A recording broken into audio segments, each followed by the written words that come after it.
Bom, boa tarde, pessoal. Vamos lá, a gente já está aqui com alguns participantes. Vamos esperar mais um pouquinho. Só mais um instante. Legal. Já passou de 50, a gente já pode começar. Vou começar devagarinho aqui, apresentando o evento e os nossos palestrantes, que aí vai dar tempo de todo mundo entrar e não perder nenhuma informação irrelevante aí que eles vão passar para a gente. Boa tarde para todo mundo. Meu nome é Bruno Rodrigues, profissional de Educação Física, CREF 5401. Eu sou da Comissão de Gestão do Conselho de Educação Física.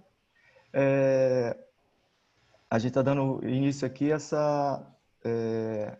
essa parte da segunda jornada de capacitação online, tá? Da Comissão de Gestão. Hoje a gente vai tratar sobre a lesão no atleta de esporte de alto rendimento e o papel do profissional de Educação Física na equipe multidisciplinar, tá? Para quem não sabe como funciona tudo, eu vou até dar uma pincelada aqui em todo o contexto. O Conselho de Educação Física, lá atrás, teve a ideia de criar essas comissões de responsáveis técnicos, tá? Foi uma tentativa de aproximar a profissão do conselho. A gente tinha, né, o conselho, assim, uma coisa assim, meio intocável, meio distante do profissional, e a comissão foi feita para tentar aproximar a categoria. Tá? Teve a primeira comissão de gestão, era a comissão de responsáveis técnicos, e foi positivo, e a partir daí o CREF1 passou a dividir o estado do Rio, Espírito Santo, em algumas regiões para aproximar ainda mais. Aí, com isso a gente conseguiu uma capilaridade muito grande. Então, hoje, não é exagero falar que o profissional lá do extremo norte do Rio consegue, com uma ou duas ligações, se fazer ser ouvido pelo conselho, tá? Recomendo todo mundo procurar saber qual é a sua comissão, qual é a comissão regional que atende a sua área. A região metropolitana do Rio tem várias comissões, de acordo com a Zona Sul, Centro, Zona Norte, Zona Oeste, mas no interior a gente também tem algumas de acordo com a cidade, com a região do estado.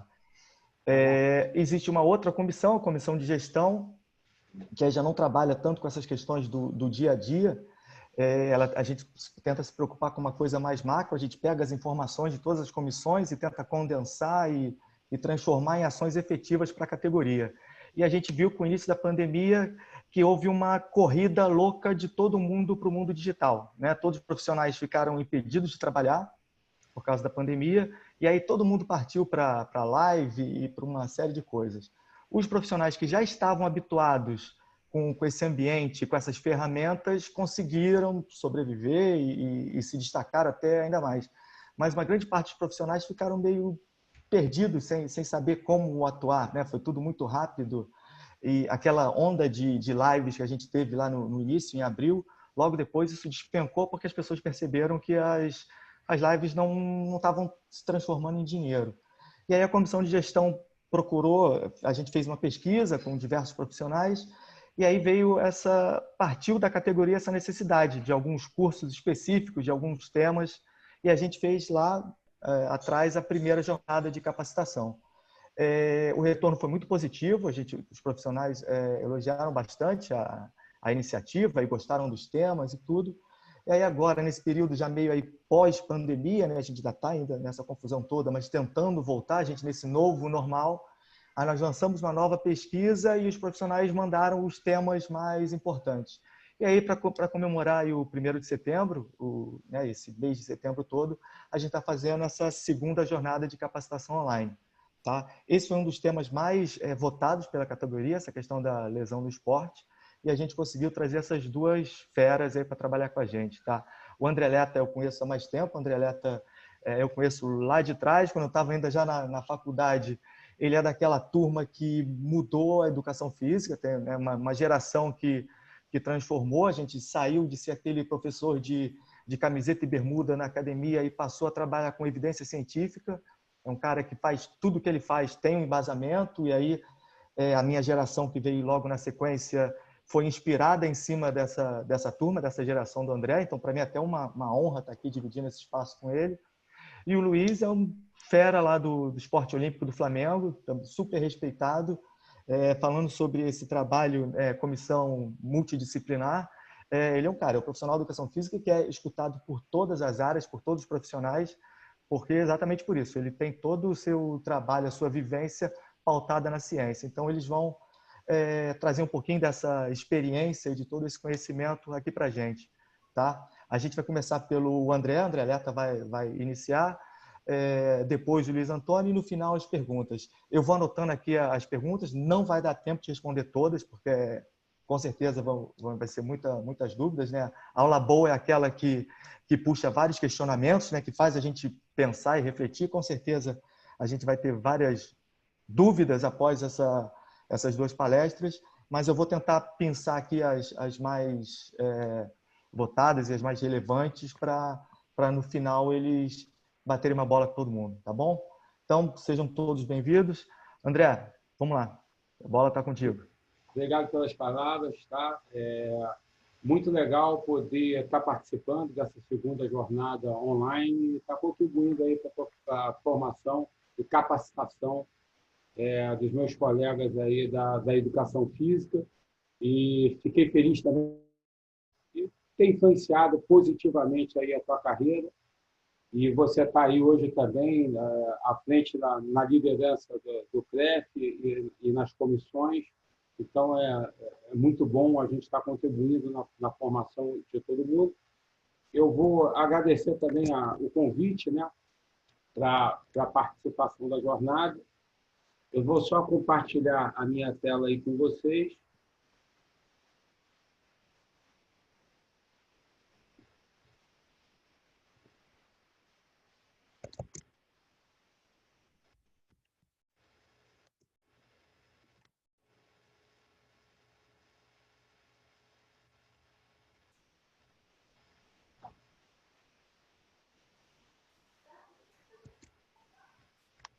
Está todo mundo conseguindo visualizar bem aí?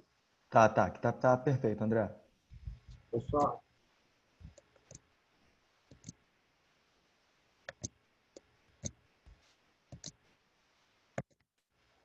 Ok, nosso tema hoje, né? Lesão do atleta de esporte de alto rendimento. Qual é o papel do profissional de educação física na equipe multidisciplinária e hoje muito também na equipe interdisciplinar? O Luiz Antônio tem grande experiência realmente com os atletas profissionais. E eu vou dar uma abordagem no atleta que eu vou colocar, que é no atleta amador profissional. Porque o atleta amador, quando ele está competindo, o seu esforço ele pode corresponder ao seu mais alto rendimento. Então, a grande maioria dos nossos alunos, dos nossos clientes, apesar deles não serem atletas de alto rendimento, eles desempenham alto rendimento quando estão competindo em inúmeras modalidades esportivas. Então, eu vou dar essa abordagem para o atleta amador que busca o alto rendimento. E o meu foco principal vai ser na corrida. Tá? Eu vou trazer a corrida para a gente entender a importância da interdisciplinaridade na prevenção, no recondicionamento e no tratamento de lesões. Então, a corrida é a segunda atividade mais praticada do Brasil. Ela só perde, lógico, para o futebol. Ela tem uma taxa anual de crescimento aí de 13,5%, então o número de praticantes só aumenta a cada ano. Agora, a corrida tem uma grande questão, né? Que 50% dos corredores se lesionam anualmente. Então, a gente tem uma incidência de lesão muito alta entre corredores. E essa incidência vai aí 50% em média, mas os estudos, né, relatam que ela vai de 20% até 78%, 80% de incidência de lesão. Então, todo atleta de corrida, amador ou profissional, vai se lesionar. E aí você tem uma taxa de 3 a cada 4 atletas irão se lesionar em algum momento. Se isso não bastasse, o tempo médio de recuperação é elevado, em torno de 71 dias, então mais de 2 meses, o atleta se recondicionar, né, se recuperar plenamente e voltar às suas atividades normais. A taxa de lesão é alta, então a gente tem aí uma taxa de relesão de 3,5%, então você não fica 100% curado, e 4% dos corredores que se lesionam, eles param de correr. Então a gente vê que os dados epidemiológicos, né, da lesão de corrida eles são bastante assustadores. E aí é aquela máxima, Houston, we have a problem, nós temos um problema, porque, segundo o Esporte do Brasil, alta taxa de participação, alto risco de lesão. Então, a gente vai ver que o principal fator de risco, né, de lesão em corredores são as lesões prévias. Então, a primeira dica importante que eu dou aqui, isso vale não só para corredor, mas isso você pode direcionar para todos os demais esportes, é que a gente tem que ter um foco muito grande em evitar ou prevenir a primeira lesão. Porque depois que você tem a primeira lesão, o risco da relesão ela passa a ser maior. Ou, se não for no mesmo sítio, em outras regiões associadas. Então, às vezes, por exemplo, aí o Luiz Antônio vai colocar isso aí nas categorias de base, que às vezes a gente não dá muita importância. Então, é fundamental ter uma boa base, tá? E aí a gente vai falar quais são os aspectos gerais, o que seria essa base, para a prevenção de lesão, para que o atleta, no início da sua carreira, ou o corredor, no início da carreira, não se lesione. A gente se preocupa muitas vezes na fase avançada, mas ele já se lesionou, ou quando ele já está treinando sistematicamente. E aí, quando nós abordamos esse tema, né, tem esse trabalho aí do FINT, que é um trabalho clássico, que é como é que a gente faz a transferência das pesquisas na prática da prevenção de lesão, e a gente tem 6 principais estágios. Primeiro é conhecer os dados da lesão, a etiologia da lesão, e eu já compartilhei com vocês alguns dados, eu vou compartilhar outros daqui a pouco. Segundo, fundamental é a etiologia, o mecanismo de lesão. Quais são as causas da lesão? Normalmente, a gente trata a consequência. Então, no caso do corredor, ele tem lá uma tendinopatia no tendão de Aquiles. Aí ele chega para a gente para fazer o trabalho de prevenção, de recondicionamento, após o fisioterapeuta ter feito a reabilitação. A gente vai tratar o tendão de Aquiles, vai tratar o músculo, mas a gente esquece de tratar qual é a causa, qual foi o mecanismo de lesão. Porque não adianta você recuperar o tecido, mas você não recuperar a causa que está levando à sobrecarga daquele tecido. Ou os fatores intrínsecos, que eu vou falar quais são, ou as de carga de treinamento que estão associadas às lesões. Então, você entender a etiologia, os mecanismos, identificar esses mecanismos, é fundamental na intervenção para a prevenção. E aí você tem que criar as condições ideais baseadas em evidências científicas. Identificou a epidemiologia, identificou a causa, como é que eu trato essas causas com fundamentação científica? Aí eu elaboro as diretrizes de intervenção, monto o programa de treinamento, baseado nessas diretrizes mais atuais, e aí eu tenho que retroalimentar o sistema. Como é que eu retroalimento? Avalio a efetividade das medidas.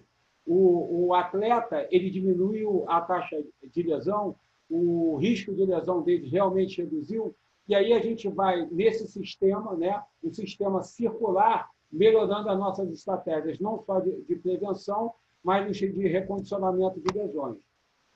É um dos grupos aí que estuda bastante a aplicação de carga de lesão aí, é o grupo do TIM-HB, e aí nós temos aqui, né, o indivíduo que tem um fator de risco interno para a lesão, os fatores de risco intrínsecos, tá?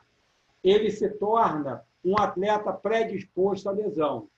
Quando ele tem os fatores de riscos intrínsecos aplicando nesse atleta predisposto, e os fatores de riscos extrínsecos, a gente coloca principalmente a carga de treinamento, a relação de volume e intensidade, todos os processos de recuperação desses valores externos. Então, o Luiz vai abordar bem isso, o quanto o cara dorme, a qualidade da alimentação dele, aspectos relacionados ao estresse, aspectos psicológicos, aspectos socioafetivos. Hoje, todos esses fatores estão relacionados aos riscos extrínsecos, que, quando combinado com fatores internos, tá? E aí a gente vai observar quais são esses fatores internos, mas principalmente a força, mobilidade, capacidade de controle motor, biomecânica do gesto esportivo, leva o atleta a ser um atleta suscetível à lesão.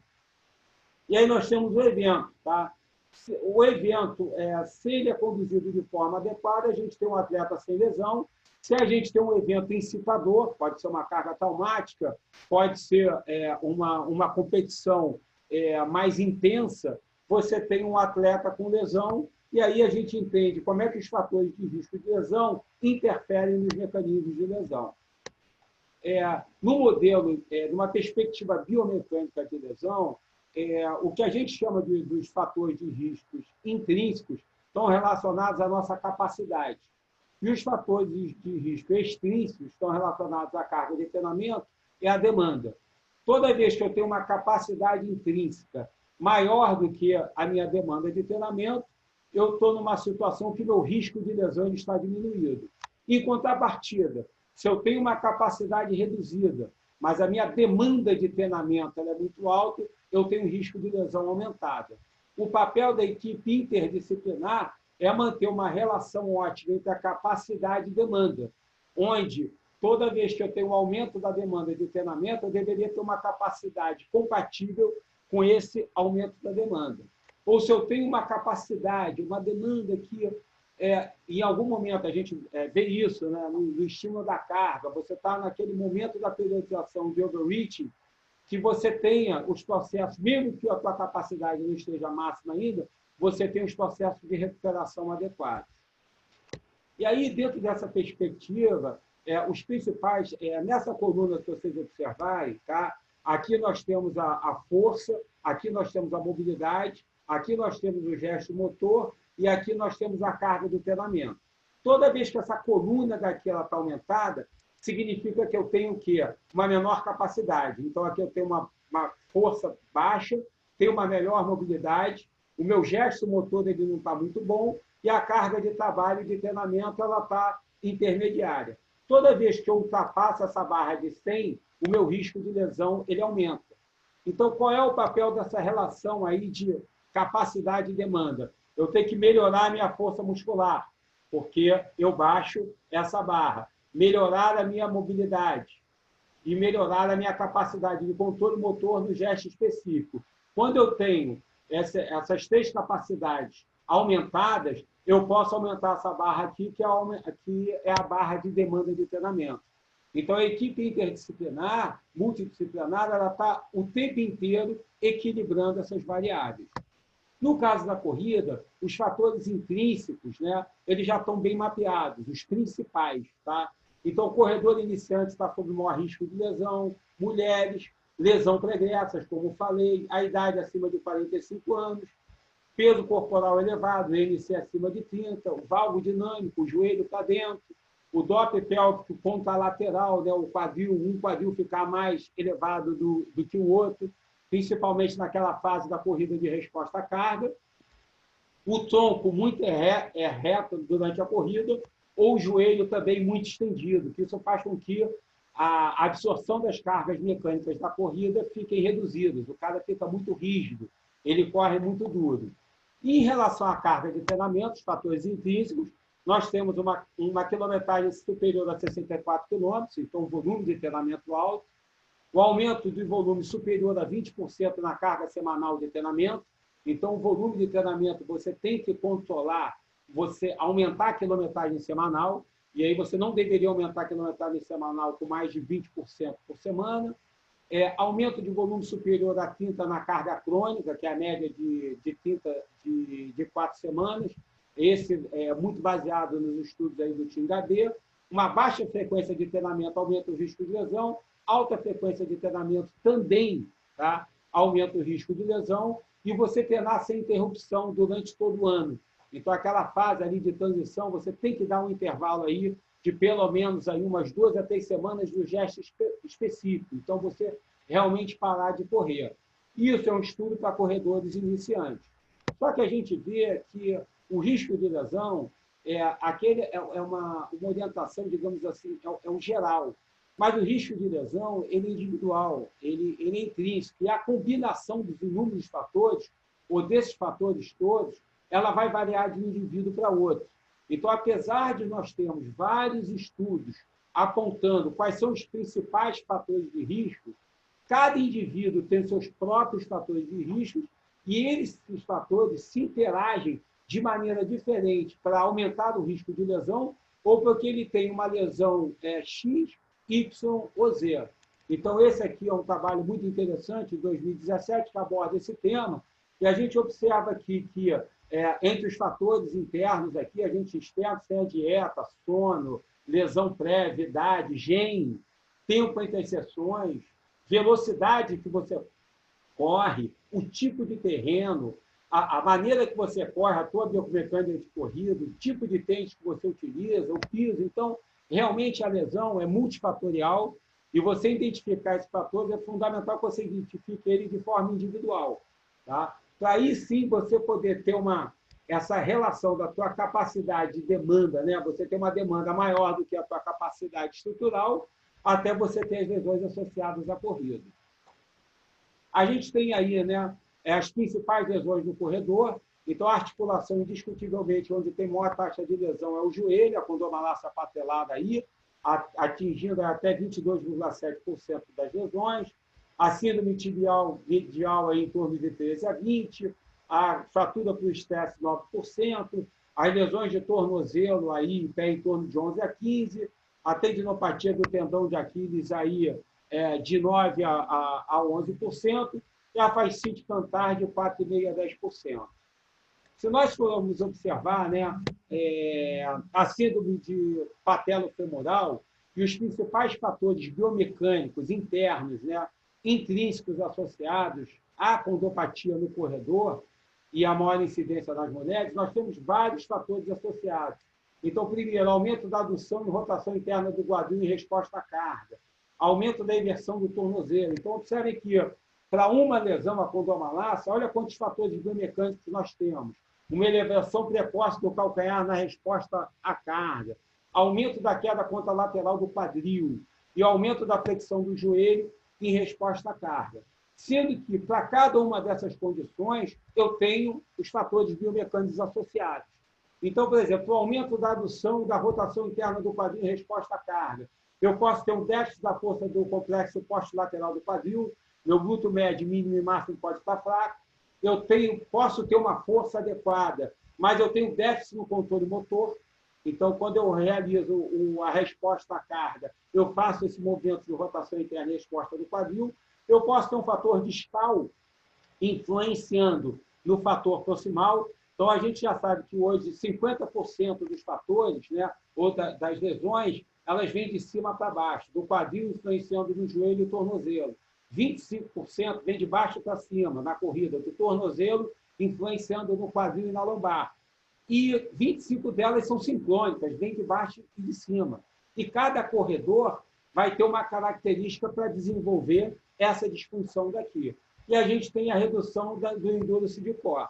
Para cada uma dessas disfunções, eu vou ter uma estratégia e uma intervenção diferenciada. Então, eu vou ter que selecionar exercícios para a região posterolateral do quadril, eu vou ter que colocar exercícios aqui também do controle motor, tem os exercícios aqui de controle e da endurance do core e do controle do pé aqui, o trabalho da musculatura intrínseca do pé e do controle da inversão.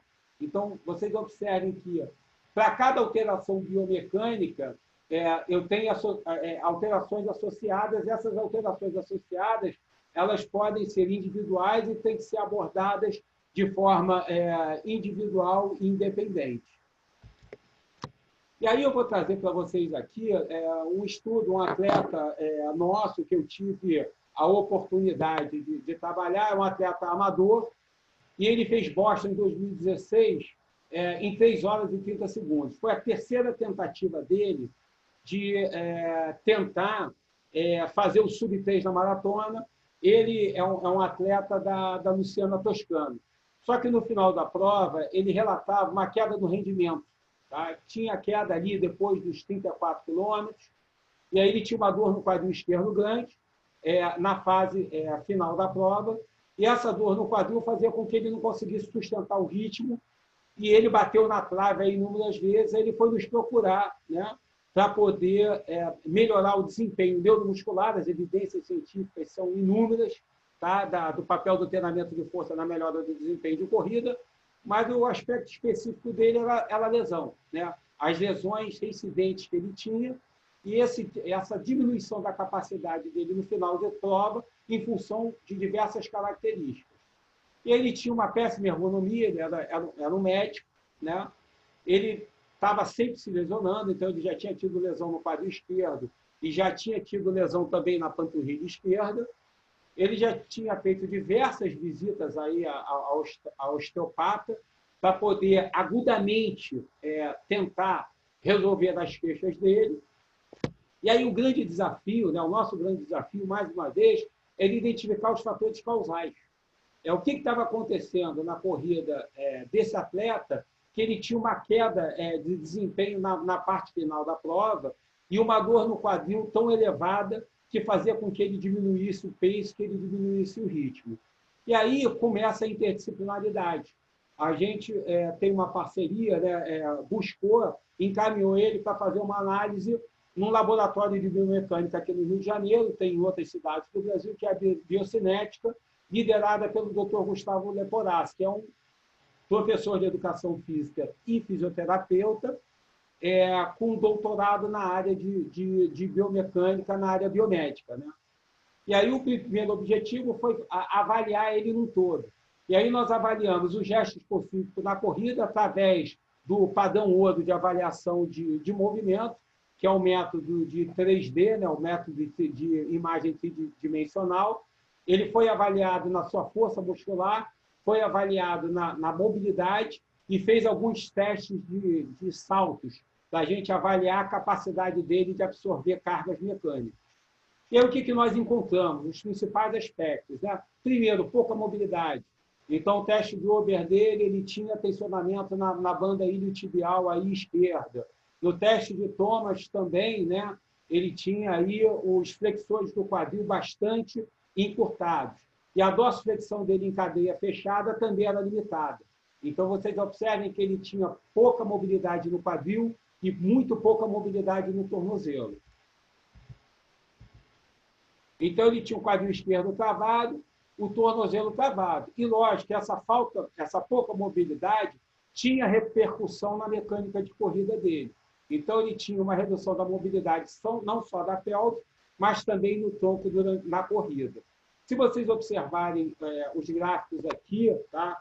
E aqui o movimento de flexão e extensão do tronco, ele tinha hipomobilidade no tronco, ele tinha hipomobilidade na pelve do lado esquerdo mais elevado, e vocês observem que ele tinha uma extensão do quadril aqui insuficiente do lado esquerdo. E a essa extensão insuficiente do lado esquerdo levava, isso pode estar associado por uma falta de mobilidade nos flexores do quadril, ele não estendia completamente o quadril. Quando ele não estende completamente o quadril, ele compensatoriamente na fase de propulsão, o que faz? Ele tem uma ativação excessiva compensatória na panturrilha esquerda. E associado a isso, ele ainda tinha os abdutores fracos, que reduzia o controle motor dele na fase de resposta à carga, na estabilidade do quadril, aumentando aquela sobrecarga no quadril que incomodava ele no final da prova. Então, essa ativação excessiva da panturrilha esquerda levava todo o lado esquerdo dele a uma fadiga precoce na fase final da corrida, né? Ou quando eu digo uma fadiga precoce, uma redução da capacidade dele de sustentar o pace no final de prova.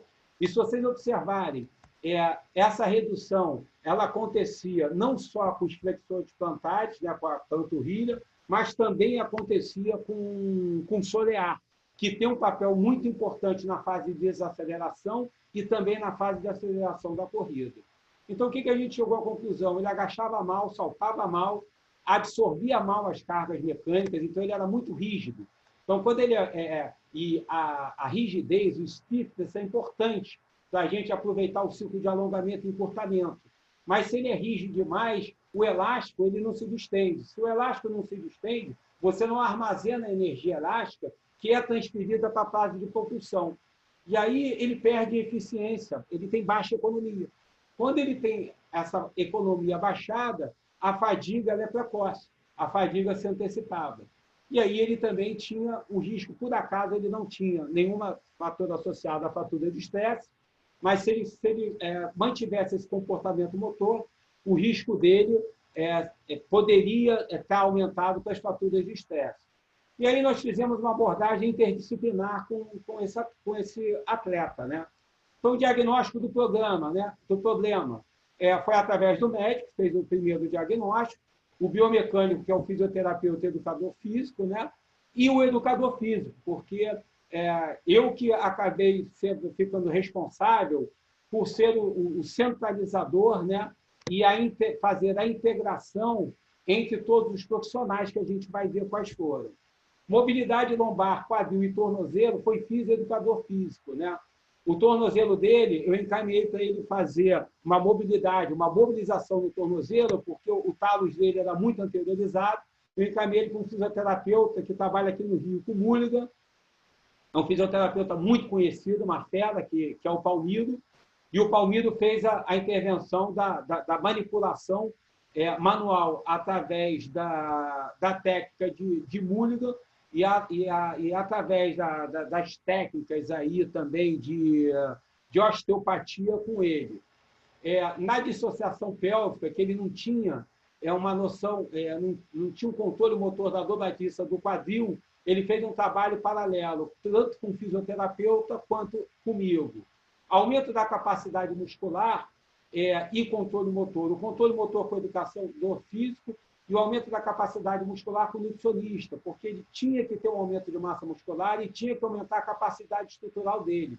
E diferente do que a gente pensa, o corredor de longa distância ele precisa tanto de proteína e superávit energético quanto o fisiculturista. E ele tinha um aporte proteico baixo em função da demanda de treinamento dele, principalmente na fase específica e competitiva, que era muito alta.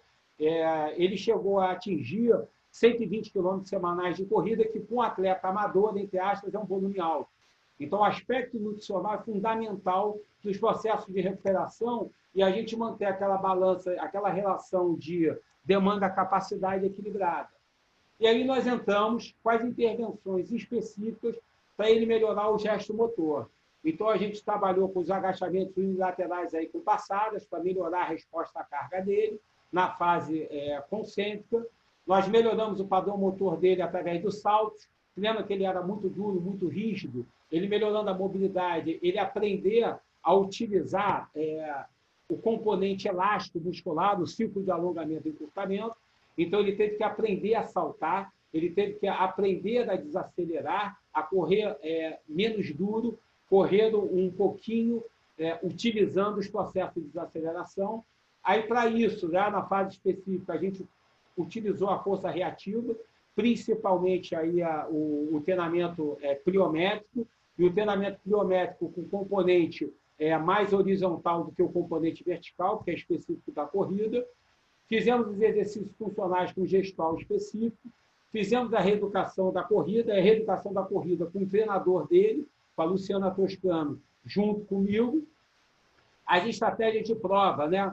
Nós tivemos a intervenção do treinador dela, específico, pace, fazer o pace adequado durante toda a estratégia de prova, um psicólogo para trabalhar as questões no final de prova, porque como ele tinha uma experiência prévia muito negativa em queda na sustentação do pace no final de prova, isso acontece na maratona e o atleta tem que estar preparado psicologicamente para, nesses momentos, ter aquela superação para saber que ele está no sofrimento, que ele está no limite final da prova e que, para isso, ele vai ter que recrutar aquelas unidades motoras adicionais e o componente central, né, para isso, né, motivacional é importante, e o nutricionista para estabelecer as estratégias de reposição energética e hidroeletrolítica durante a prova. A adequação da carga de treinamento específica foi feita com o treinador de educação e o educador físico. Então, durante toda a periodização, a minha periodização, para não gerar uma concorrência negativa com o treinamento específico, ela foi espelho do treinamento da Luciana. Então, a Luciana me mandava toda semana a planilha antecipadamente da planilha da semana que vem e a distribuição não só da carga do treinamento de força, mas principalmente dos dias da semana que realizava o treino, em que horário era espelhada ao treinamento específico da Luciana. Então, a interdisciplinaridade nisso, para você evitar o treinamento concorrente, é fundamental. E o controle da carga de treinamento. Fazer com que essa relação de volume e intensidade esteja equilibrada para a fase específica de treinamento. Porque enquanto a carga de treinamento na Luciana aumentava, no treinamento neuromuscular ela reduzia. Sendo que nas últimas 3 semanas, pré-prova, praticamente a gente retira o treinamento neuromuscular. Então, essa integração ela é fundamental. 2 anos depois, na Maratona de Boston, ele fez em 3 horas e 30 segundos. Ele conseguiu aí, né, reduzir o tempo dele em 5 minutos, fazendo a Maratona de Londres em 2018, em 2 horas e 55:14. Então, ele atingiu, né, o objetivo dele através dessa abordagem interdisciplinar, tendo um profissional de educação física como centro, né, de condução e de integração entre esses profissionais. Obrigado aí pelo convite, e a gente vai ter a apresentação do Luiz e depois eu me coloco à disposição para poder responder todas as perguntas, tirar as dúvidas e interagir com vocês. Aí os meus contatos, o meu e-mail, o meu Instagram, meu telefone, vocês fiquem à vontade aí de entrar em contato comigo. Muito obrigado. Pô, parabéns, André. Muito bom mesmo. Tinha certeza que seria assim. Luiz Antônio, preparado aí? Eu vou só parar o meu compartilhamento. Isso, por favor. Opa, beleza. Já está aí. Vamos lá, agora a bola está contigo. Uhum.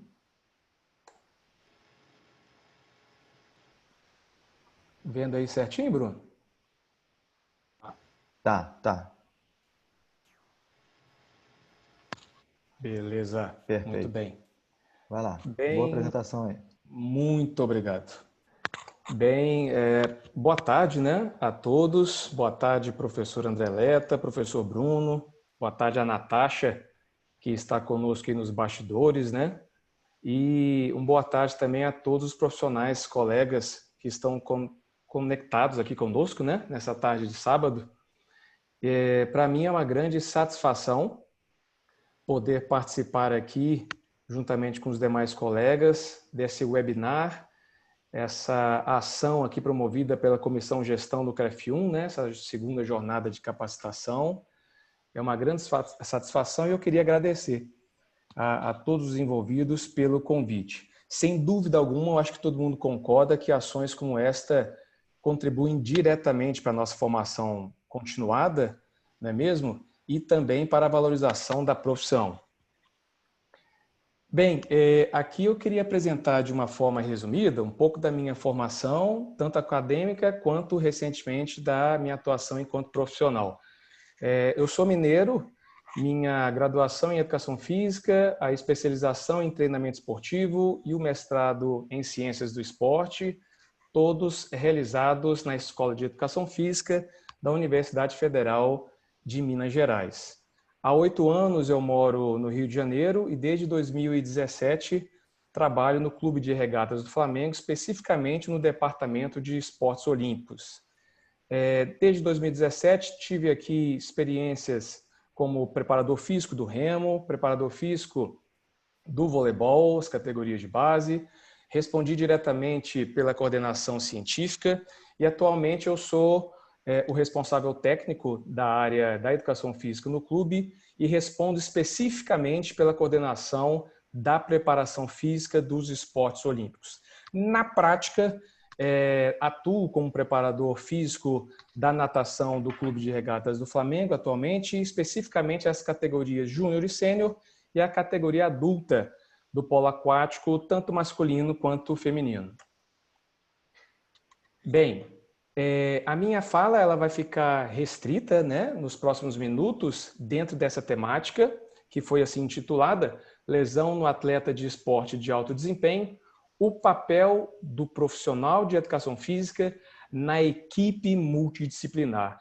Então, essa figurinha ela já tem aqui o objetivo de destacar a importância e a tendência atual que encontramos nos grandes clubes ao redor do mundo de formarmos equipes envolvendo diferentes profissionais da área das ciências da saúde, das ciências do esporte, os quais contribuiriam ali diretamente para o atendimento do atleta.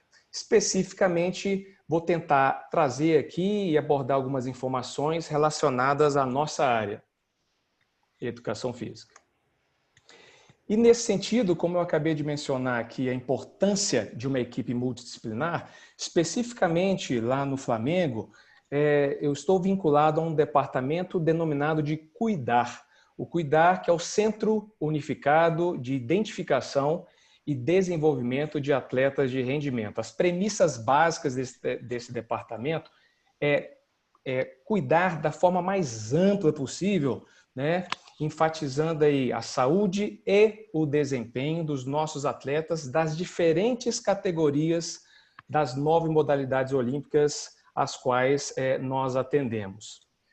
Estruturalmente, o Cuidar, esse departamento multidisciplinar, ele é composto, né, por 4 coordenações: a coordenação da área médica, a coordenação da fisioterapia, a coordenação da preparação física, pela qual eu respondo especificamente, e existe também a coordenação das áreas da nutrição esportiva, psicologia esportiva e da bioestatística. Quinzenalmente, nós, coordenadores de áreas, nos reunimos com a gerente do departamento, Isabel Miranda, com o objetivo de alinharmos as engrenagens da forma mais harmônica possível, engrenagens essas específicas de cada área, de cada coordenador. O objetivo principal é a gente estar, ao longo do tempo, aqui nos organizando e organizando os processos e procedimentos de cada área, visando aqui um atendimento eficaz para os atletas das modalidades olímpicas. Da mesma forma, numa frequência mensal, nós realizamos uma reunião denominada de Programa de Suporte à Decisão. Decisão de quem?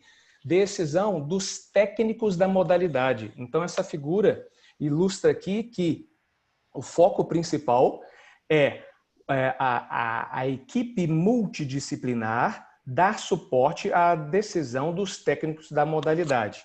Então, aqui nós temos representantes de cada área, além do coordenador científico que conduz a reunião, juntamente, né, com o gerente da modalidade. E aqui eu destaco a presença do educador físico nesta equipe multidisciplinar, tanto na função aqui de técnico da modalidade, quanto também na função de preparador físico.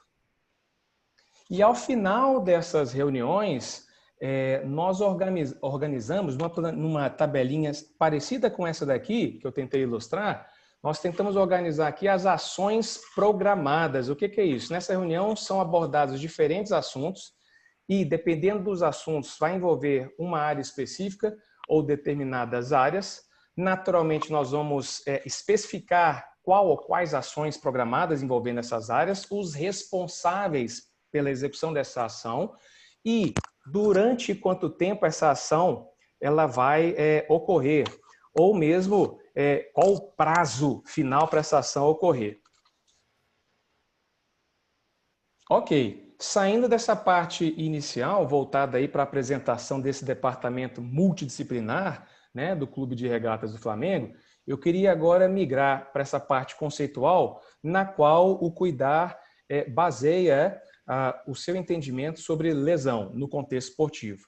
Então, baseado aqui nessa definição trazida por Fuller e colaboradores em 2006, entendemos que a lesão é uma queixa física ou um dano observável ao tecido corporal de um atleta proveniente de sua participação em treinamento ou competição, resultando, infelizmente, no afastamento de treinos e ou competições e, naturalmente, havendo necessidade da intervenção do atendimento dos profissionais da área da medicina e ou da fisioterapia.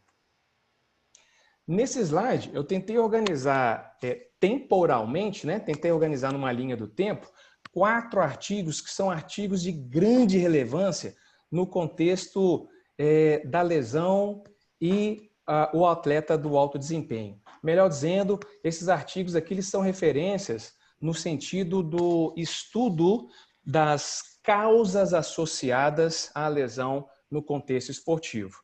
Esse primeiro estudo, 26 anos atrás, estudo do professor William Lewis. O professor William Lewis é um dos principais pesquisadores do planeta dentro dessa área de lesão no esporte.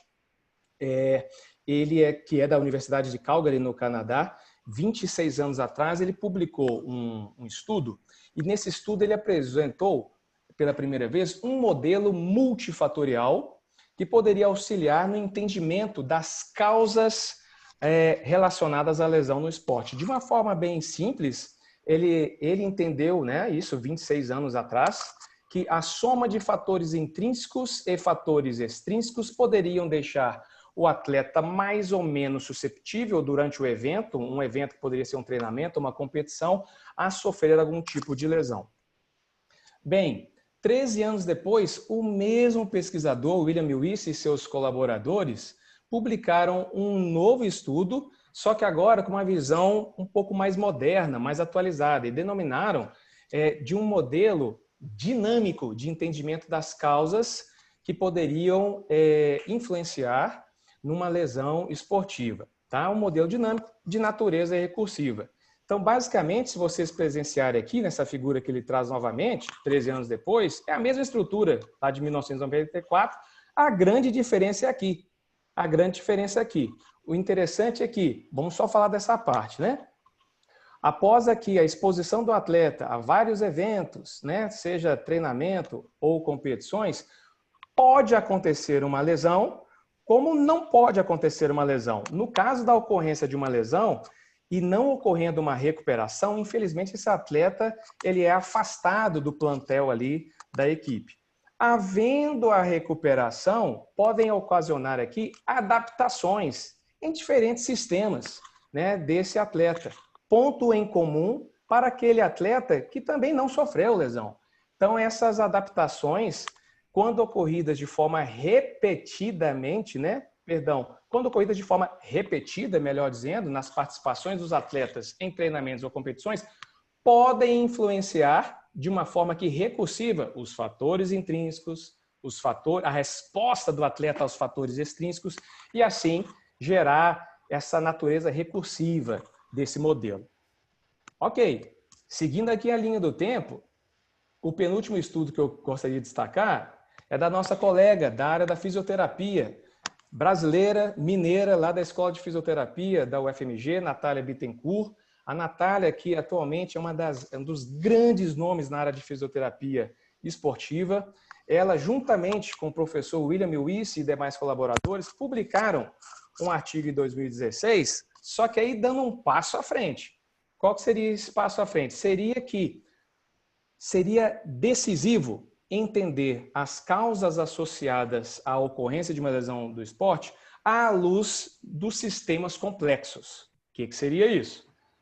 Com base num sistema simples, a soma dos fatores, sejam eles fatores intrínsecos ou fatores extrínsecos que poderiam predispor um atleta à lesão, com base num sistema simples de entendimento, a soma, o resultado final simplesmente é o resultado da soma desses fatores aqui isoladamente. A figurinha mostra isso. Quadrado com quadrado, dois quadrados. Bolinha com triângulo, bolinha com triângulo. Triângulo com quadrado é a soma de um quadrado com um triângulozinho lá. E no final, tudo misturado, tudo junto. Baseado no sistema complexo apresentado aqui pela Natália e os colaboradores, aqui vem um pensamento que nos requer um aprofundamento no sentido de interpretação das possíveis relações que são multivariadas, multifacetadas, multidirecionais entre fatores intrínsecos, entre fatores extrínsecos e entre fatores intrínsecos e extrínsecos. Espero que tenha ficado clara essa minha fala aqui. O que isso daqui, então, traz de uma abordagem mais ampla no entendimento dos efeitos, aí, dos possíveis efeitos dos fatores intrínsecos e extrínsecos como causa de lesão. A questão é que, como não dá para predizer, não dá para ter uma previsão, vamos dizer aqui, de uma forma extremamente racional, objetiva e previsível do resultado dessas interações, podem acontecer aqui resultados completamente inesperados, completamente ainda não observáveis. E o resultado final dessas interações, havendo ou não a lesão, mais uma vez, parecido com o modelo anterior do professor Lewis, aqui, ó, ocorre uma retroalimentação, né? Vai influenciar separadamente, cada fator intrínseco, a resposta do atleta ao fator extrínseco e assim sucessivamente nessa cascata aqui complexa de interações entre esses fatores. Bem, e o estudo final que eu gostaria de destacar, na verdade esse estudo ele trata-se de uma revisão de bibliografia, né? Inclusive esses 3 estudos anteriores estão presentes nesse estudo do professor Sérgio Fonseca, também do Departamento de Fisioterapia da UFMG, professor Sérgio Fonseca que foi orientador da Natália Bittencourt, e aí ele destaca um ponto importante que diz respeito à questão de uma abordagem relacionada à sinergia entre os fatores aí que podem estar associados à causa de uma lesão. Então, o título, né, do trabalho do professor Fonseca e colaboradores, né? A previsão da lesão esportiva e a complexidade envolvida nesse processo. Uma abordagem aqui sinergética. Então, basicamente, de uma forma resumida, eu tentei ilustrar com essa figurinha o efeito dos fatores juntos, sejam eles fatores intrínsecos, extrínsecos, enfim. O efeito dos fatores juntos é diferente da soma dos efeitos de cada fator isolado. Por isso que a figurinha está mostrando aqui 1 mais 1 não necessariamente é igual a 2. Ok? Beleza. Então, após apresentar essa informação, eu chamo a atenção de todos nós para o cuidado com a visão reducionista.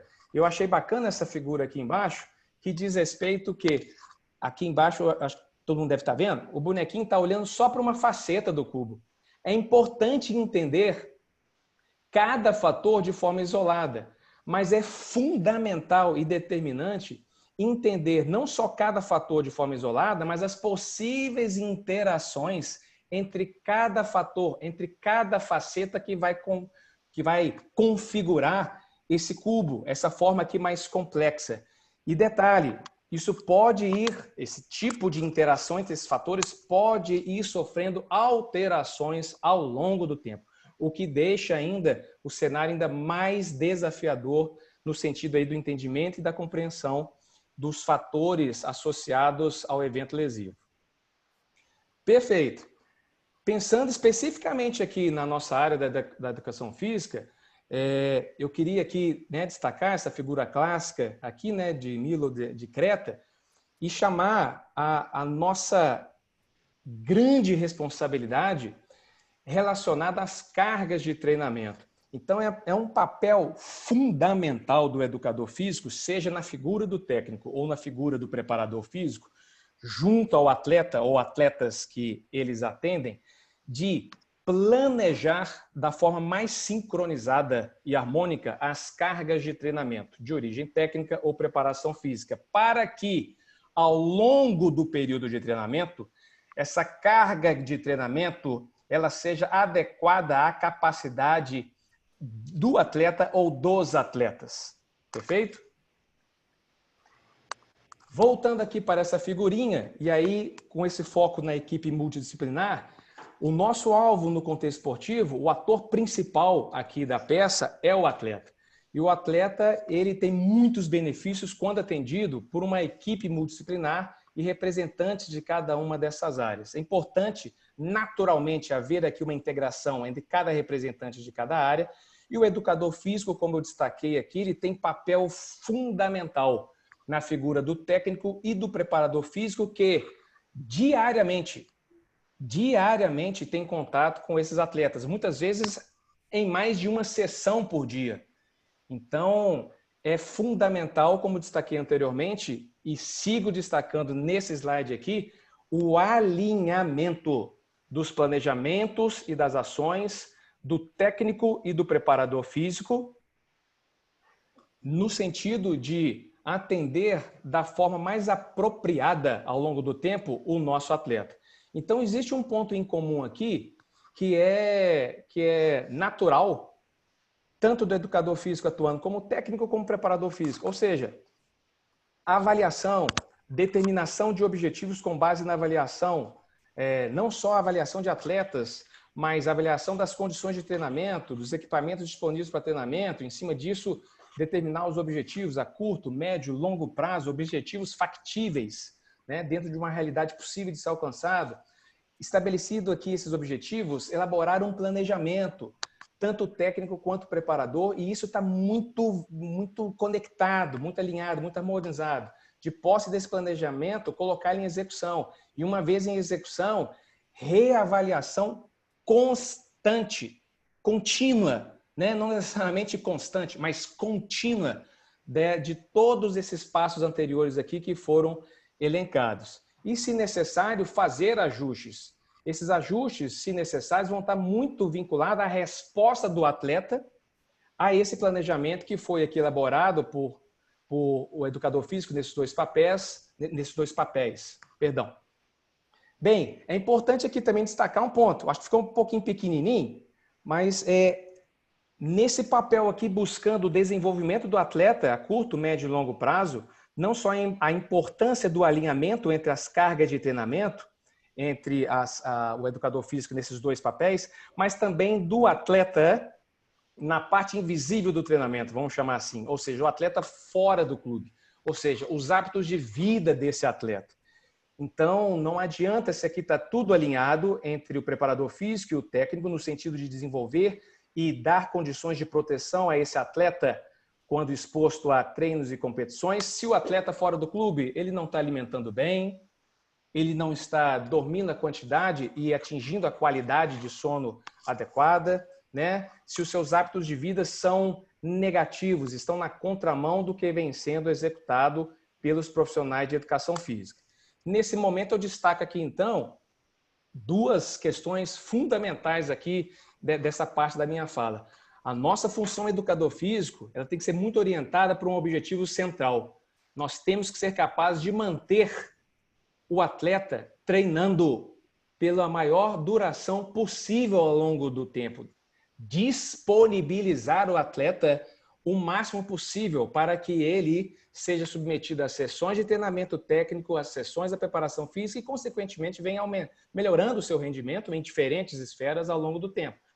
Ao mesmo tempo, nós temos uma função aqui também que é de educar o atleta. Isso pensando nas categorias de base, nas categorias mirim, né, das pequenas idades, imigrando ali para o infantil, juvenil, júnior, sênior, categorias ali profissionais, nós ao longo do tempo ir utilizando diferentes estratégias, educando esse atleta. O que seria isso? Aos poucos ir disseminando e apresentando para esse atleta o que seriam hábitos adequados para um ritmo de vida de um atleta que busca o alto desempenho esportivo. Ok. Nesse momento aqui eu queria ilustrar com uma figura aqui que retrata um planejamento do treinamento técnico, especificamente aqui um planejamento de 6 meses de treinamento técnico para atletas da natação. E aqui da esquerda para a direita nós temos as semanas, né, início e final de cada semana, datado aqui, as fases correspondentes a cada semana, a quilometragem desenvolvida, o número de treinos realizados, né, ao longo de cada semana e o tipo de trabalho. Deste planejamento macro, nós temos também aqui um exemplo, né, da prática, retirado da prática aqui, que nós, preparadores físicos, recebemos, por exemplo, do técnico da natação, o conteúdo de uma específica sessão de treinamento técnico. Com base nisto, e também com base nisto, ao longo do tempo, o preparador físico ele propõe um programa de treinamento com vistas aqui à proteção e desenvolvimento das capacidades físicas primordiais, no caso aqui dos atletas da natação. Então, de posse dessa informação, de posse dessas informações específicas aqui do treinador, é fundamental que preparador físico e técnico, ao longo de uma temporada inteira, mantenham contato regular para fazer os devidos ajustes. Ajustes baseados em quê? Baseados na resposta dos atletas frente às cargas de treinamento que eles estão sendo submetidos.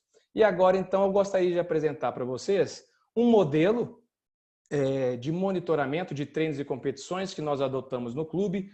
Aqui, em especial, é um formulário que é enviado aqui, isso tudo é construído na plataforma do Google Forms, enviado aqui pelo próprio WhatsApp para cada atleta.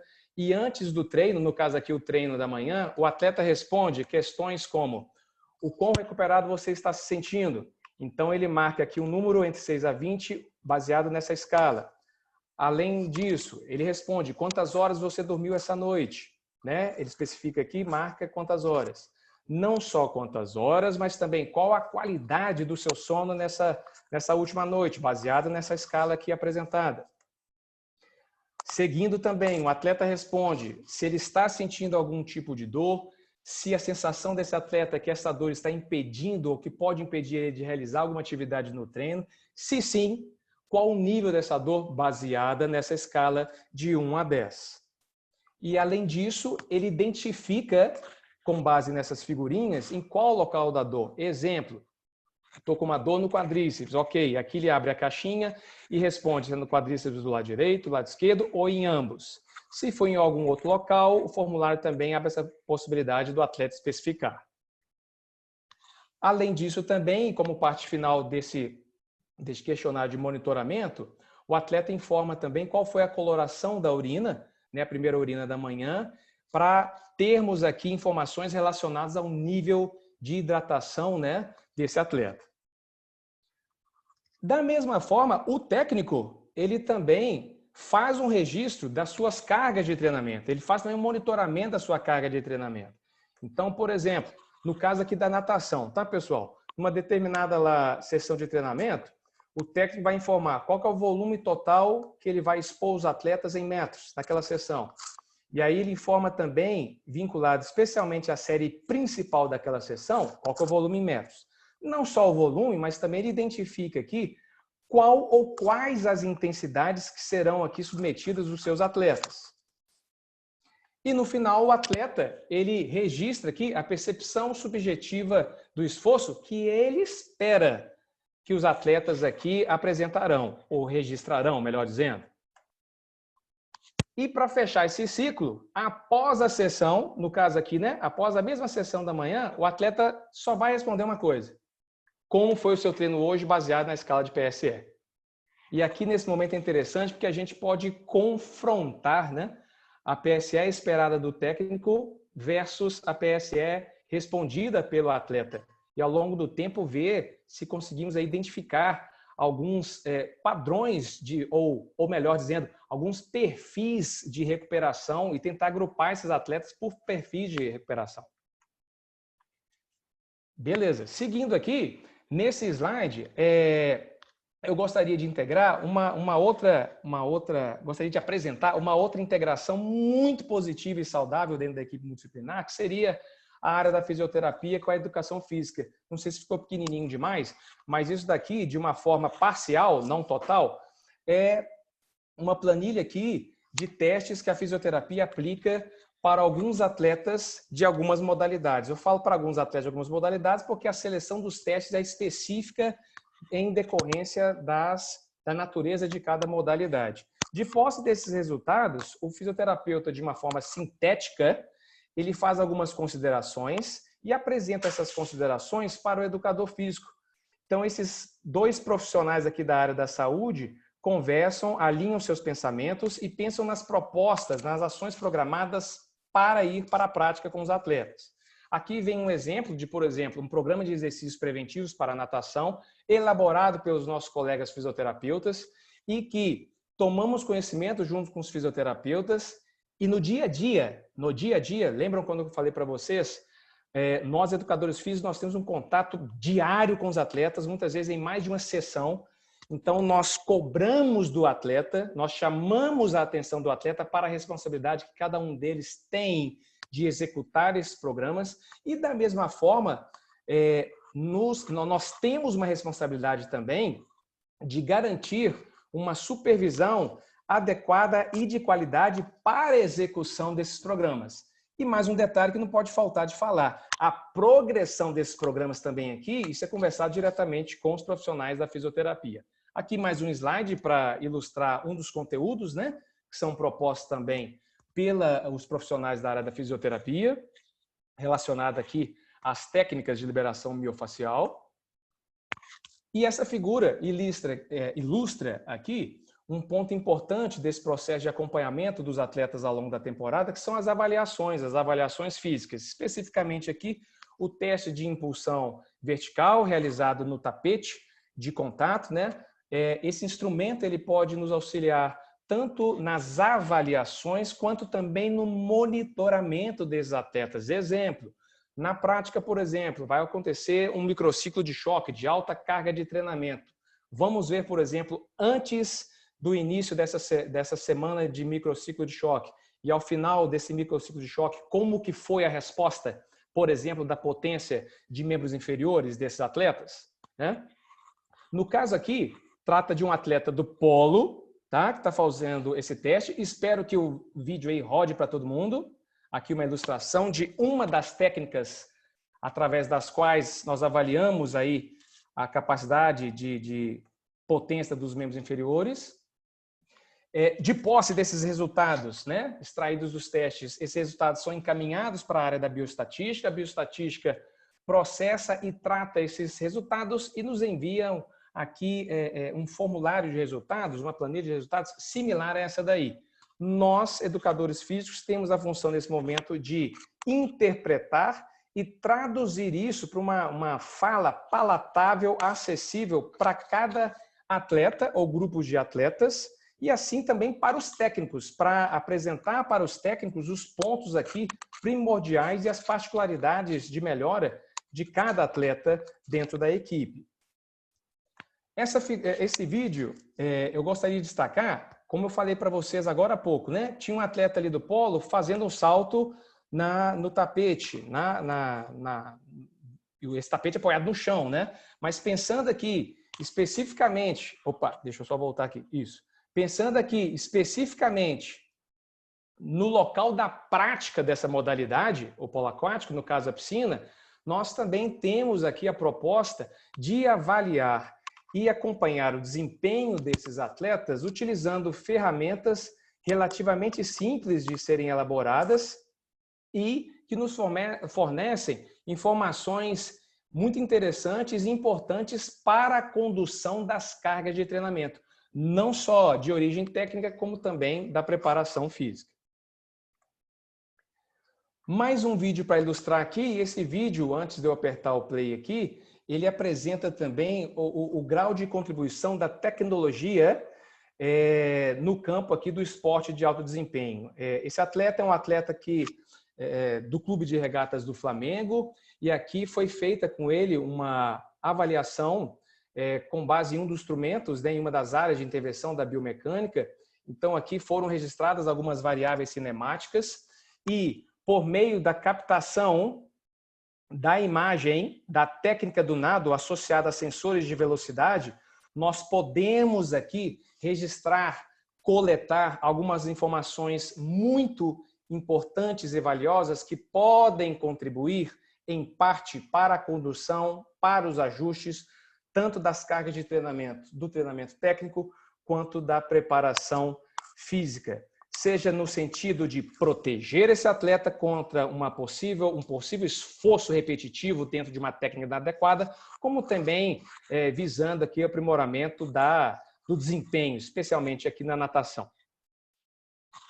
E como último slide aqui, eu gostaria de traduzir aqui nessas figurinhas uma mensagem final que é fundamental nós, enquanto educadores físicos, sendo parte integrante e importantíssima na equipe multidisciplinar que trabalha junto ao atleta no contexto do alto desempenho, é importante a gente manter aqui o pensamento aquecido diariamente, no sentido de reavaliar constantemente os nossos planejamentos, haver aqui um diálogo contínuo entre preparador físico e técnico no sentido da condução, do alinhamento dessas cargas de treinamento, com o objetivo final de melhorar a condição física desse atleta a curto, médio e longo prazo, ao mesmo tempo que dando condições a esse atleta de, quando exposto ao evento que poderia ser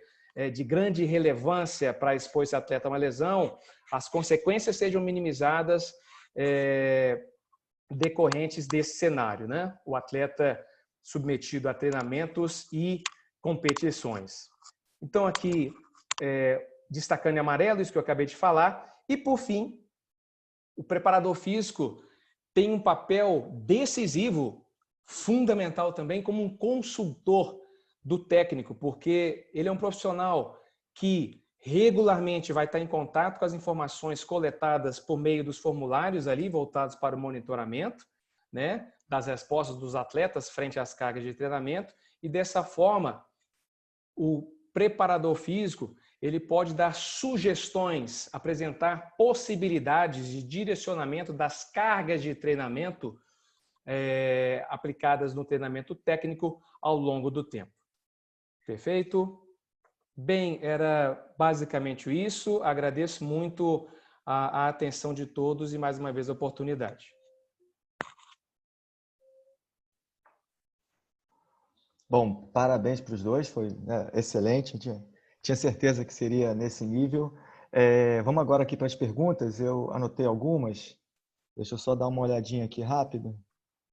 Vamos lá. O professor Douglas Schultz colocou aqui que ele era atleta de handebol, fazia treino de força, mas que ele percebeu ao longo da carreira que sempre quando ele não estava emocionalmente bem, ele tinha alguma lesão.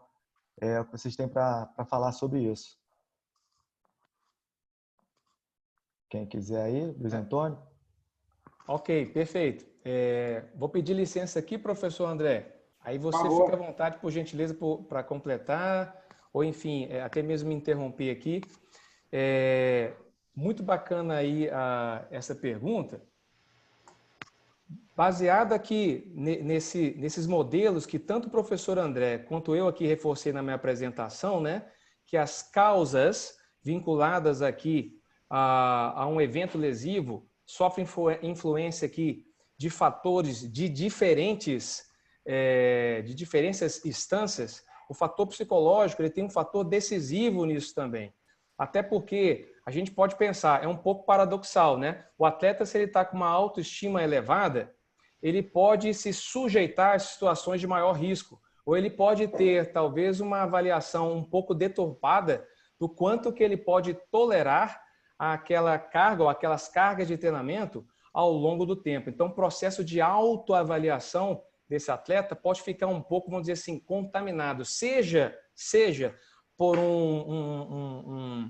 uma autoestima elevada, assim como também uma confiança elevada, mas também o extremo oposto, né? Aquele estado também depressivo do atleta tendo uma baixa autoestima, né? O extremo oposto do que eu acabei de falar, pode também colocar o atleta numa condição de insegurança e dessa forma tentando se preservar nas práticas do treinamento e ao longo do tempo isso resultar na não melhora da sua capacidade física ou das suas capacidades físicas e técnicas ao longo do tempo, por uma autopreservação.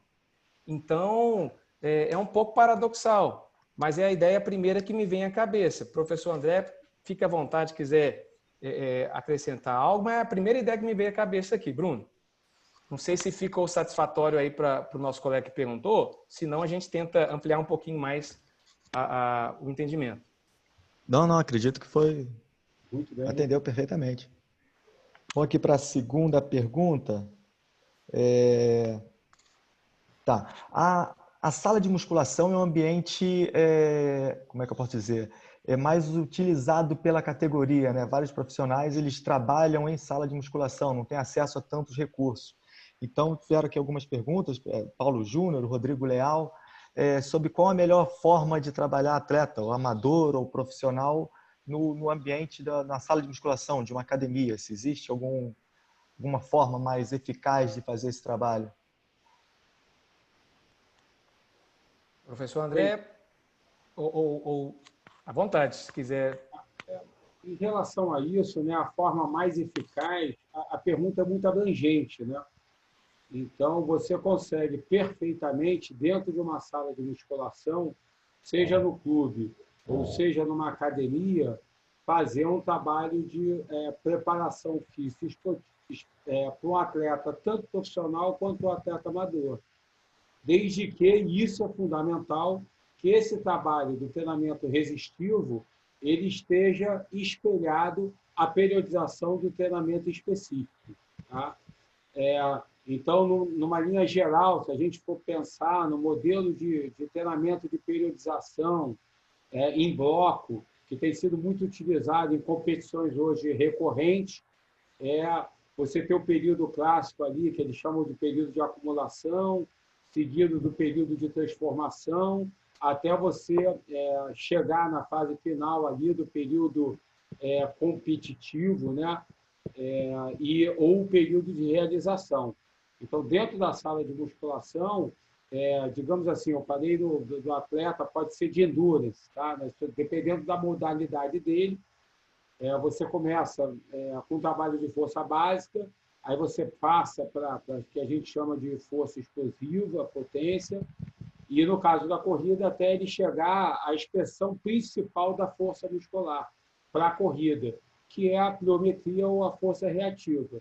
Então, você consegue fazer isso com implementos, como Smith Machine, como racks de agachamento, até você chegar a plintos, utilizar saltos de caixa, ou você utilizar uma pista reduzida de 10 a 20 metros, que algumas academias conseguem ter essa pista para você fazer o trabalho tanto de salto contínuo, como os trabalhos de aceleração.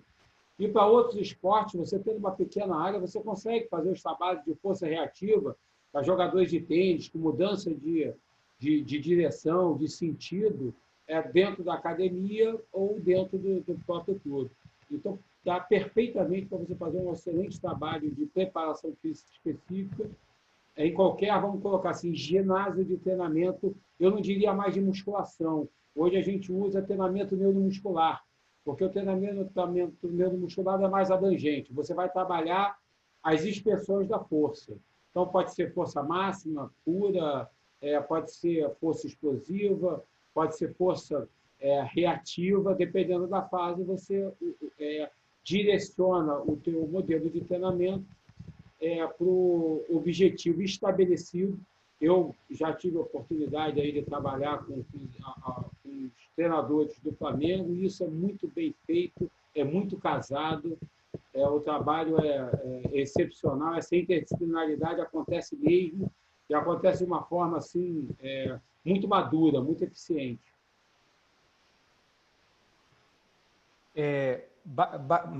Muito bacana a condição da sua resposta, professor André. Eu faria uma pequena observação em relação até ao modelo da pergunta que foi feito, o formato. Porque quando eu falo qual a melhor forma, posso dar a entender assim, peraí, se eu falar qual é a melhor, as demais não são as melhores. Então, assim, pensando numa questão mesmo até do formato da construção, né? Da pergunta, né? Qual a melhor forma? A melhor forma parece assim, se a gente não fizer daquele formato, as outras possibilidades não se tornam interessantes ou não se tornam capazes de contribuir, né, para a melhora da condição física. Eu entendo assim, baseado até muito bem posicionado aqui pelo professor André Letta, independente da situação no dia a dia que nós profissionais de educação física nos deparamos, aqui eu estou falando em termos de disponibilidade de espaço, disponibilidade de material, nós temos que ter a capacidade de elaborar um programa dentro de um calendário voltado para o aprimoramento. A musculação, enquanto meio de treinamento, ela possibilita aí uma intervenção extremamente positiva, pensando em melhora das condições físicas. Mas que na ausência, às vezes algum colega nosso pode se deparar com a situação, poxa, mas espera aí, eu não tenho acesso a alguma academia, como que isso poderia ser feito, né? E aí me remete a esse período agora de reclusão e de proibição, né, dos atletas durante a pandemia de não treinarem presencialmente. Os nossos atletas, e aí orientados, supervisionados por cada um dos seus preparadores físicos, foram orientados, supervisionados de uma maneira assim, à distância, a realizarem um programa de treinamento físico em casa. Grande maioria dos atletas, muitas vezes com espaço de uma sala. É claro que as expectativas de nós, profissionais, em relação ao quanto que aquilo ali vai contribuir para uma melhora né? Isso a gente tem que atualizar e ser bem assim correto tecnicamente no que diz respeito às expectativas. Mas é melhor fazer assim do que não fazer, né? E aí, sem migrar para esse lado aqui desse caso específico, voltando à pergunta, existem sim a possibilidade de elaboração de programas não utilizando a musculação. O professor André Leto deu até aqui alguns exemplos, e que isso faz parte da nossa intervenção, né? Nós, baseado aqui nas condições que nos são apresentadas, por um pensamento aqui criativo e baseado em evidências científicas, ter a capacidade de propor alguma intervenção, né? Não sei se eu fui muito prolixo aqui, mas eu queria destacar mesmo só esse primeiro pontinho relacionado aí ao modelo da pergunta. Qual o melhor? Se eu falo qual o melhor, a musculação é o melhor. Mas peraí, né? Enfim, pode depender até do público que eu estou atendendo, enfim, né? As categorias mais baixas, enfim, depende do objetivo ao longo do programa aí de treinamento, mas enfim. Não, perfeita a intervenção dos dois, ótimo, muito bom. E é bem isso, né? Criatividade a gente tem muito, tem que ser criatividade baseada em evidências. É perfeito isso aí. Vamos aqui para a próxima.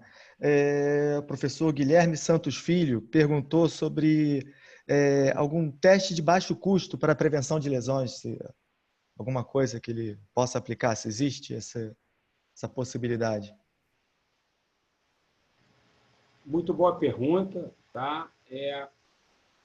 Na literatura tem inúmeros testes que você pode fazer, e aí são testes de padrão de movimento que você pode fazer para identificar algum tipo de disfunção do teu atleta no gesto motor específico, tá? Isso, certamente, é para todas as modalidades. Você tem esses testes, porque, se a gente observar, os gestos esportivos, eles acabam tendo alguma similaridade. Ou o atleta corre, ou o atleta salta com componente mais vertical, ou ele salta com componente mais horizontal, ou ele tem mudança de direção. E aí você tem inúmeros testes de campo, e aí você pode buscar na literatura, onde você pode avaliar não só a capacidade de desempenho do teu atleta nesses testes, mas como é que é o padrão motor dele. Eu trouxe na minha apresentação um modelo ouro, tá, de teste, que é você utilizar a filmagem tridimensional, tá, laboratorialmente. Mas você pode, tá, e tem bons resultados, fazer a filmagem com um iPhone ou com qualquer celular, mas que a gente chama de não tridimensional, mas em bidimensional, tá? Em que você consegue filmar no plano sagital e no plano frontal, que você vai ter uma boa visualização do padrão motor de execução do movimento. E aí você, testes simples. Eu, na academia, às vezes, eu dou aula, estou dentro de sala, eu pego um corredor, eu peço para ele saltar verticalmente, salta para mim, dá um salto para cima. E eu vou analisar como é que ele faz a resposta à carga, como é que ele absorve de forma bipodal. Aí a gente observa se ele faz valguismo dinâmico, qual é o comportamento do pé, qual é o comportamento do tornozelo. Você pode começar até com um gesto mais simples, coloca ele para agachar, ver como é que é o padrão dele de agachamento bilateral, o agachamento unilateral. Então você começa com bi, passa com uni, salto vertical, salto horizontal, salto com um pé só, unipodal, salto com dois.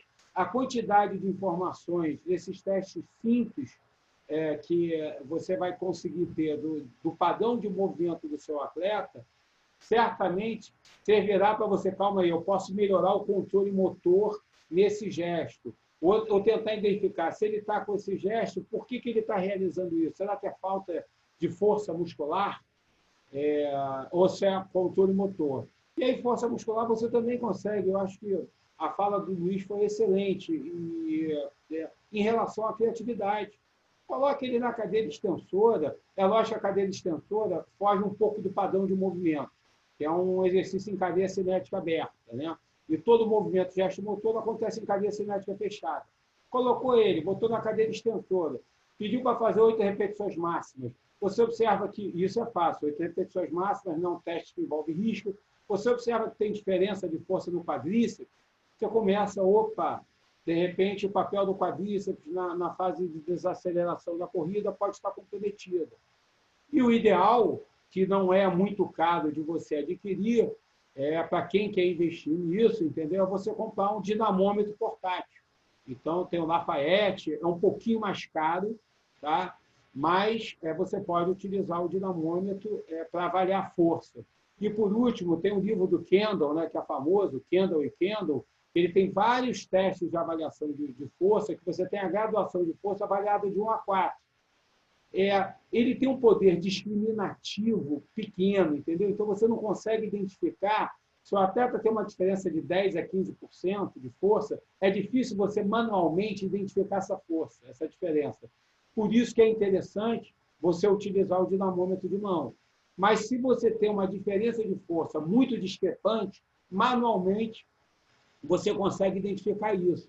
Então, você tem vários caminhos bem de campo, práticos, você pode utilizar para poder estar avaliando o teu aluno e avaliando o risco de lesão dele quando ele tem alguma disfunção de movimento ou quando ele tem algum déficit, tanto de mobilidade, e aí tem os testes de mobilidade, eu senti, aquele teste de Thomas, tem o teste de mobilidade de tornozelo, que você utiliza com a fita métrica. Então, tem muita coisa legal na literatura, com custo baixo, e testes que são válidos, são confiáveis e são reprodutíveis. Então, esse é um bom caminho, dá para fazer muita coisa legal mesmo. Você, com a tua vasta experiência aí. Não, bacana demais as suas considerações, professor André.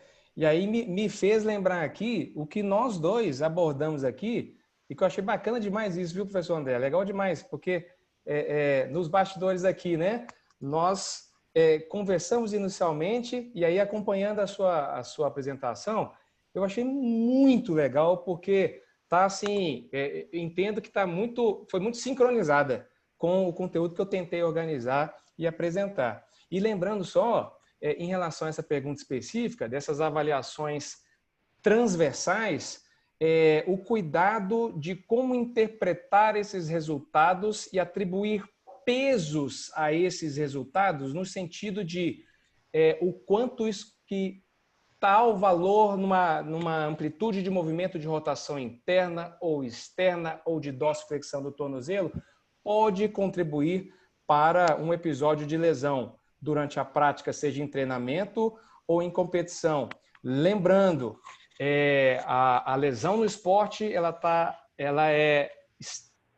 as causas e as relações entre as causas, elas são extremamente complexas.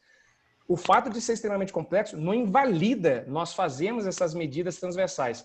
O excelente seria medidas repetidas ao longo do tempo, mas muitas vezes por uma questão logística ou de recursos humanos especializados também, familiarizados e especializados, não só na coleta, na aplicação dos testes, na coleta dos dados, na interpretação dos resultados, né? Isso às vezes dificulta no dia a dia. Mas bacana os exemplos que o professor André apresentou aí, de alguns testes realmente simples. Muitas vezes a baixa pode ter aí um goniômetro, né, no próprio celular, alguns até já com a parte aí de confiabilidade já publicada em algumas revistas. Então, existem algumas possibilidades, sim. Um ponto importante que o Luiz colocou, que eu acho que realmente merece ser destacado, é que nem sempre, né, a gente viu na fala dele e na minha, que eu achei sensacional o teu slide do reducionismo, né? E realmente a gente não pode, na prevenção de lesão e no tratamento de lesão, ter uma visão reducionista, porque realmente a lesão é multifatorial. Então, você vai ver atletas, campeões, quenianos, atletas mulheres, ganhando prova, fazendo valguismo dinâmico, fazendo rotação interna, fazendo o heel whip, que é aquele calcanhar para trás, e fazendo maratona para baixo de 2 horas e 20. Então, o ponto importante é que é aquela relação de capacidade e demanda. Se vocês perguntarem para mim, André, se você tem um aluno, um atleta que apresenta uma disfunção, tá? E essa disfunção, eu não gosto muito desse termo disfunção, né? A gente tem que usar ele com muita calma, porque às vezes é uma disfunção que não tem repercussão nenhuma para o risco de lesão. É a maneira na qual o sistema, né, o integrado entre as articulações, entre o sujeito, realiza aquele gesto da maior eficiência possível, com a maior economia e com a maior assertividade. Se você tenta mudar esse padrão, você perde eficiência e está arriscado você lesionar esse atleta. Então, se o teu aluno tem esse padrão e ele não se machuca, ele está íntegro, mantém o padrão, não mexe, continua fortalecendo ele um todo. E acompanha, porque às vezes o que acontece? Ele não se lesiona porque a carga de treinamento ainda é baixa. Se você começa a aumentar a carga de treinamento e ele começa a apresentar sintomas ou sinais de lesões associadas à disfunção, aí você liga o quê? Liga o alerta amarelo. Opa, vamos dar uma olhada melhor nisso. Mas antes disso, pelo menos é a abordagem que eu tenho feito, eu não vou intervir em mudar padrão de movimento de atleta, só se realmente, olha, ele começou a sentir dor, tensionar muito, caiu o rendimento dentro d'água, caiu o rendimento na corrida, em função dessas queixas, aí você começa, não, vamos tentar identificar isso um pouquinho melhor, que foi o estudo de caso que eu trouxe e realmente a gente teve sucesso na intervenção. Então, a colocação do professor Luiz foi perfeita. É importante tomar realmente cuidado com isso. E enfatizando aqui mais um pontinho que eu tentei aqui destacar, não sei se eu consegui na minha apresentação, é nosso papel enquanto educador físico, nessa equipe multidisciplinar, responder pela condução das cargas de treinamento, como o professor André Leta destacou agora. Então, já isso uma área de profundo estudo. Já é um campo de necessidade de muita investigação para conduzir da forma mais apropriada essas cargas de treinamento. Então, a gente tem que ter um olhar muito atencioso, muito cuidadoso no sentido da elaboração desses programas de treinamento. E o atleta sai ganhando se para um determinado fator que, porventura, na literatura, ele pode ser elencado como contribuidor para um evento lesivo, é importante ter profissionais de diferentes áreas, cada um olhando para esse fator de um diferente prisma. Porque aquela dorsiflexão reduzida ela não existe fora um aspecto biopsicossocial. Ela não existe fora a relação ou os níveis de força que ele apresenta. Às vezes, um baixo nível de força agora vai ter um peso menor do que há 2 semanas, ou vice-versa. Esses fatores que podem predispor um atleta à lesão, eles são completamente alteráveis, eles vão se mudando ao longo do tempo, o que torna extremamente desafiador. Um cenário muito desafiador, mas não, mais uma vez, impeditivo de nós, enquanto educadores, respondermos, da forma mais, buscando da forma mais assertiva possível a elaboração, execução e reavaliação dos programas de treinamento. Lembrando, se o atleta fica em casa, a chance de ele ter alguma lesão é 0. A questão é que ele vai para o clube diariamente, muitas vezes mais de uma, às vezes 2, 3 sessões por dia e está sendo submetido às nossas cargas de treinamento. Então, chama atenção mais uma vez para esse ponto. Tá, infelizmente a gente já está com o horário aqui bem apertado, eu vou fazer só mais uma aqui, e aí depois quem quiser tem os contatos aí dos palestrantes, e aí manda mensagem para eles se viram depois para responder. Luiz Antônio, olha só, o colega Douglas Miller quer saber daquele questionário que você apresentou, se existe um índice de prevenção de lesões, alguma coisa assim mais matemática que já presente no final, ou ali são informações para a partir dali a equipe multidisciplinar conseguir avaliar todo o processo? Exatamente. A partir dessas informações se liga ali, né, o sinal verde, amarelo ou vermelho, para nós tentarmos atuar da forma mais preventiva e em tempo suficiente para que um evento não ocorra. E mesmo assim a gente não tem certeza. A gente não tem como afirmar, não, a aplicação dessa ferramenta vai nos garantir. Não, ela contribui em parte, tá? Ela contribui em parte.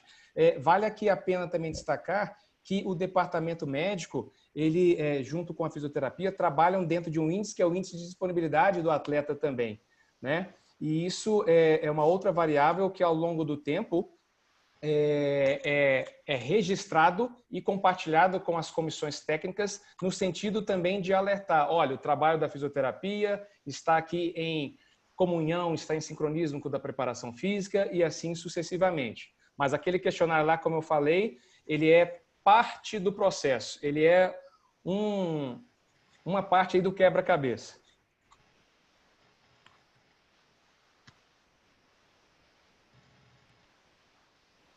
Opa, professor Bruno, seu áudio. Áudio, Bruno. Voltou agora? Foi, voltou. Foi. Tá, vamos ver aqui. Eu tenho que fazer só mais uma pergunta. Natasha que depois briga comigo. Bom, a colega Isabel Cristina elogiou bastante a apresentação. E aí, qual a importância da gestão do processo de treinamento? E qual a importância qual o papel do professor de educação física nesse processo?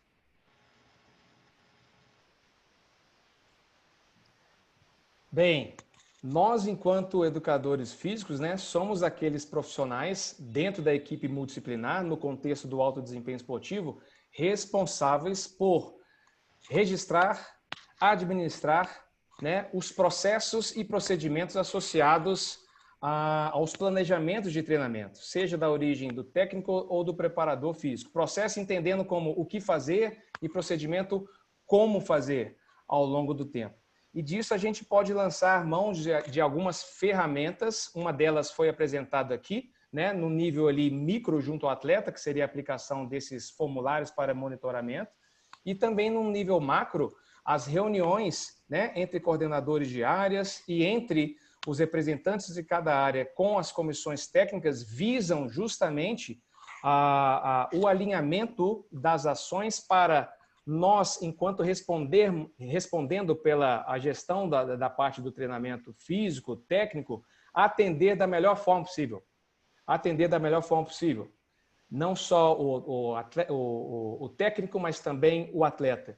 Então, eu destacaria esse ponto relacionado aos processos e procedimentos por meio de ferramentas, como foi apresentado aqui, no nível próximo ao atleta, ou mesmo envolvendo ações de maior amplitude, de maior magnitude, em termos de desenvolvimento de programas, né, de avaliação aí desses processos vinculados ao treinamento. Não sei se foi bem claro, só destacando Isabel Cristina, foi Isabel Miranda, prestigiando aí esse momento aqui, é a gerente de ciências do esporte, lá do Cuidar. Ótimo, ótimo. Agora eu tenho que encerrar, senão depois a Natasha me mata. Agradecer muito Luiz Antônio, André Leta, foi nota 10. Eu tinha certeza que ia ser esse padrão de excelência, que é como vocês estão acostumados a trabalhar, então foi muito bom. Agradecer ao Conselho de Educação Física, né, que permitiu a realização dessa jornada, o presidente Rogério Mello, os vice-presidentes, o professor Hernani, o professor André Fernandes, todos os conselheiros, o pessoal de todas as comissões que lutou bastante para isso tudo acontecer, a comissão de gestão lá com o presidente Fernando, o Ciro e a Natasha, que foi o pessoal que operacionalizou isso tudo, que permitiu que isso tudo acontecesse. Então, agradecer a todo esse pessoal, mas deixar uma palavrinha no final para todo mundo que assistiu a gente aqui. Foram quase 200 profissionais um sábado à tarde, que alguém poderia estar aí na praia com a família, vendo filme, fazendo qualquer coisa, e estão aqui no sábado à tarde pegando informações, e é isso. Nossa profissão só vai ser valorizada a partir do momento que todo mundo procurar se capacitar, se informar e trocar informações, trocar experiência. Então, muito obrigado para todo mundo que está aí. Muito obrigado para vocês dois mais uma vez. Muito obrigado a todos pela presença, ótimo, pela participação. Luiz, obrigado pela didática, pela excelente aula. Oportunidade sempre de aprendizado com você. Muito bom. É bom que a gente aprende e, ao mesmo tempo, compartilhe o conhecimento. É maravilhoso isso. Só tem que agradecer. Obrigado ao CREF. Muito obrigado. Exatamente, professor André. A recíproca é verdadeira. Um gigantesco prazer, de coração, estou falando aqui mesmo, ter participado junto com você aqui nesse momento. Espero nos conhecermos presencialmente o quão breve possível. Você também, viu, Bruno? Parabéns aí pela condução, pela dinâmica obrigado. aqui do atendimento. Auxílio a Natasha nos bastidores. Forte abraço, muito obrigado e até a próxima. Né? Grande abraço a todos que também participaram conosco aqui junto nessa tarde aqui de sábado. Sucesso a todos. Valeu, pessoal. Obrigadão. Parabéns.